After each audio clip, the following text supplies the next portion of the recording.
Gunnar Thompson with Oat Specialties, and today is part 2 of our series over training programs.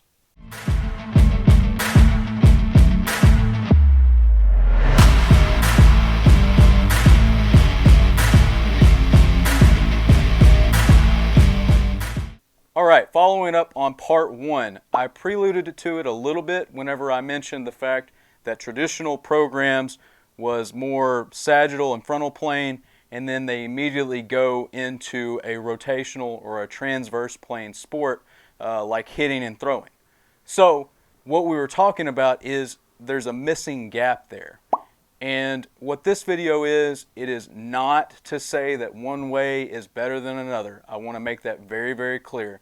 We're not saying that, but as a company, we provide equipment that we believe fits that gap. We believe that if you can take and train the movements that you would use in the sport or the activity, it'll better prepare your athletes. And so that's what we think is the missing link between the traditional style programming, where it's just weight room, mobility work, generic stuff, okay?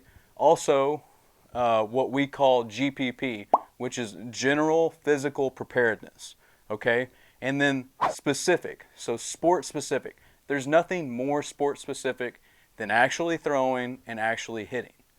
Now, there's something else, and we call that the special strength physical preparedness. So that's what we're talking about whenever you're talking about medicine ball tosses, you're talking about our speed chains, you're talking about maybe baseball training sock throws, you're talking about all those things that mimic, okay, mimic the movement pattern of the actual skill, but it's not quite at that high of speed. And so when you look at that, that's really the limiting factor when it comes to the traditional sense of training, is you go from really not preparing the athlete in that movement pattern to all of a sudden putting them in there.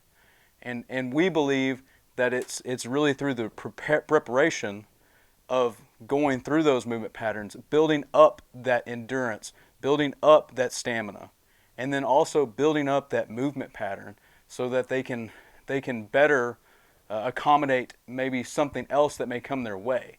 You know, part of the reason is we, like, a lot of our products are meant for like chaotic training, and that's why, is because whenever you go out on the field, it's unpredictable. You don't know if a ball is going to go right, left, you don't know. So we want to make sure that the athlete's prepared. That's why we offer products that kind of bridge that gap. And for this week's tip of the week, and it preludes a little bit into the part 3 series, don't be afraid to contrast train. Now, what is contrast training? It's simply including some of those movement patterns, whether it be medicine ball tosses, whether it be a water ball rotational movement, or if it's a baseball training sock.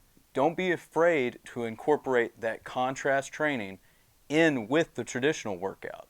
Randy Sullivan really kind of blew my mind whenever he talked about at the very end of their weight room session, they actually throw in the sock. And a lot of times you'll hear people say, oh, you want to throw before you go into the weight room and that sort of thing. And that's kind of the way that I was always brought up, is you want to get your throwing done before you go to the weight room, and then the weight room's kind of the last thing you do.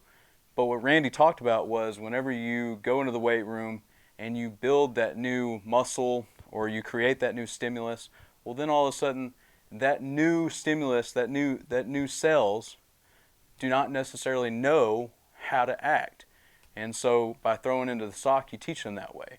Well, the same thing when it comes to rotational movement.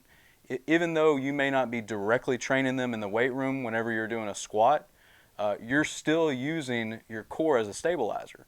And so you're building your core, but then it needs to know how to act. So maybe incorporating like a med ball toss, or something to do with our hammer net, or again, maybe a water ball chop or something like that, just to get the movement pattern to incorporate into it. So again, this video was really meant to just kind of tell you what is missing in that traditional programming. Okay, so in the third part, I'm going to show you what a program might be like if you were to incorporate that missing piece and fill in that gap so that you can be a better all-around athlete and a better prepared athlete at that. So make sure you subscribe, hit that bell, and we'll see you in the next video.